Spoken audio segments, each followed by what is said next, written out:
You ever sometimes come on and it's like you don't even know where to start? So, as someone who have been going through, as someone who has been dealing with this program for, well, I first found out I was a target individual about 10 to 11 years ago, with the possibility of being a target individual before that. And as someone has been going through this for that amount of time, it's like, it gets tired, man. I got tired of the first 5 years, I would say. I mean, forget about that, the first 3 years. The first 3 years is like the first 3 years of me finding out that I was part of this program, I had enough. You know what I mean? I told you guys it started off with them hiring what they called were security guards. I was really FBI agents, local law enforcement following me around, the planes and all that. You know, that's when I got to find out that something was definitely going on. But what I'm going to be doing is actually telling you guys about the time I met a target individual. So I explained to you guys that as a side job, I sell stuff online. And what these people do is, let me tell you how they operate. These people try to get to you in each and every single way in which they can. Every way that it's possible for them to get to you, they're going to do it. They're coming for you. You understand? So they know that I buy and sell stuff online, and they know that I do deliveries. You know what I mean? I've had them pretend to be buyers of items, and then what they do is they never usually end up buying, but they message about, but they play games, they send weird messages and stuff like that. But that's not what I'm talking about. I was telling you about the time I met a target individual. So I was actually doing deliveries this night, and I reached their house, I gave them their items and everything, and they put the items on their floor. And that was when they came out the house, as if they wanted to talk to me. It was a woman, it was a very good looking woman. I mean, you know, a beautiful woman closed the door to talk to me. You know, I just got done delivering her items, and she put the items on the floor. She closed her door, and she comes up to me like she wants to talk to me. So she starts to whisper, and she starts to tell me a whole bunch of things. She's like, she have a feeling that there's this guy that's after her, and he's after her daughter. Maybe he wants to like molest her daughter, or, you know, target her.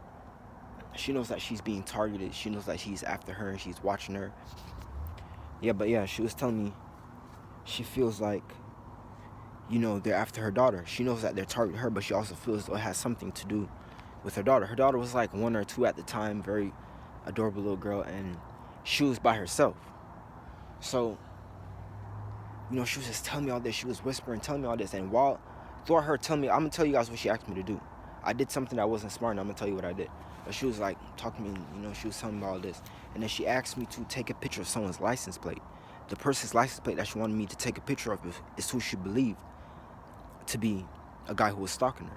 So, you know, I put my trust in this. I mean, she was telling me all this, and, you know, I kind of liked her and everything, so I just did it. You know, I wouldn't recommend you guys to do something like that, you know, but I just did it. I just say, you know, she got my trust, and I did it. And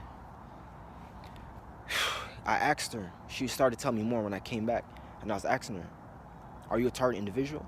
She looked like she was crazy, but you know, as someone who knows about these people, I knew from the get-go that she wasn't crazy. But if it was like the average person, they'll think that she's crazy. Her eyes was like all pulped out, all wide, like she was shocked. You know, like she shocked all the damn time. But her eyes was like pulped out, and you can tell that she's not getting enough sleep. You know, who's to tell you if she's going through dream manipulation? I dropped that was that in the Michael Jackson vid? Actually, no, it wasn't in the Michael Jackson video. I'm dropping that video after this one, or maybe before. You guys, I was talking about dream manipulation. What I'm going to do is make a separate, original video talking about dream manipulation. You know, that's a very important topic in the gang stalking program for targeting individuals. But anyways, getting back on topic. So, you know, after I came back with the picture, she was telling me more about what's going on, and that's when I asked her, is she a target individual? And she looked at me so shocked, and she was like, how do you know what a target individual is? She asked me as if I look like someone who don't know what a target individual is. But someone told me that already. Someone told me that you're the last person who I think would be into conspiracy. And I was like, why? Like, why? You know, that there's something there that I'm still trying to figure out, but I don't know. And I was like, ma'am, I've been going through this at the time, that was like 2 years ago. I told her I've been going through this for like 8 to 9 years. And it's something I'm used to, and I was telling her like stuff that I was going through, and we was like exchanging, you know, our harassment stories and stuff like that, and stories of what happened relating to this gang stalking program. And that was when she told me that she believes that this was all for gang stalking. She believes that something big is happening. She believes something big is sinister is happening worldwide. And she believes that, she didn't mention the world ending, but she did. That was the vibe that this woman was giving when she was telling me all her beliefs. She believes that something big is happening. She said something big is happening. And she's scared. And she feels as though, it could be connected to the gang stalking program. That's the next thing I forgot to tell you guys. When I asked her, are you a target individual? She told me she believes so. And the reason why she believes so, she actually found out about this program on the internet just 2 days ago. She said that she looked it up because she believed that something was going on with her.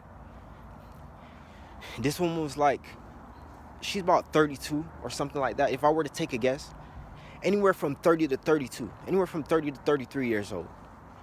Very, very good looking woman and everything. And she actually just found out that she was a target individual. She said that she looked it up online because she felt as though, something bigger than just a personal targeting experience. She felt as though it was something bigger than just a personal targeting experience, which means just one person targeting her. Because I'm pretty sure that she probably found out about, these planes and local law enforcement, vehicles in all black, people in sunglasses, like getting on the Matrix type thing, you know what I mean? I'm pretty sure she was like noticing all that.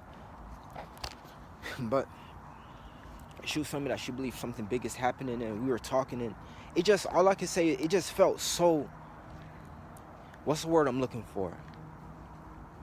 It just felt so satisfying, I guess I would say. It was so wholesome to have a conversation with someone else that's also going through the same thing. It's not that you get a, you want her to be going through what she's going through, but to just meet someone, you feel less alone, which is the reason why I also watch other targeting videos on YouTube, because this program tends to make you feel alone. And that's why a lot of target individuals end up committing suicide. So, switching the video over, put two topics in one video. So Bryce, Gowdy, right? So I'm by some train tracks. I may even stop this video in a couple of minutes because there should be a train passing by. So Bryce Gowdy was a high school football player. And get this. He was 17 years old at the time.